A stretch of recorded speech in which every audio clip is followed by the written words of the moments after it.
One day it's on, one day it's off. Is well, there a that's high consistency? expectations to think that I can help you understand it. It is very confusing. I mean, this may be a negotiating tactic. Donald Trump putting pressure on the Mexican government to try and reach an agreement.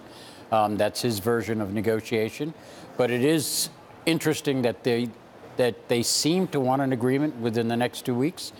But at the same time, he's bashing Mexico in tweets. And there's another aspect of perhaps President Donald Trump's personality that may come into play here. There's a big event at the end of next week going on down in Peru. There's a big Inter-American summit, and I wonder whether he might just like to make a big announcement at that summit. Well, I think it's clear he would. And the question is, what is he willing to give up to get it?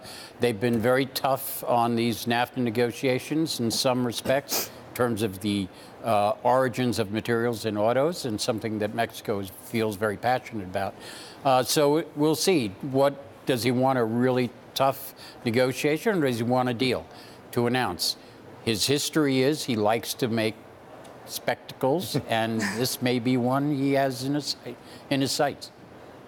How much of a challenge is it when President Trump keeps linking the NAFTA deal with immigration? He's now tweeting about a caravan of Central American refugees, and he's been going on about this. So this link doesn't stop. No, and it does make things much more complicated. I mean, negotiations under trade deal are really very difficult and complex to begin with.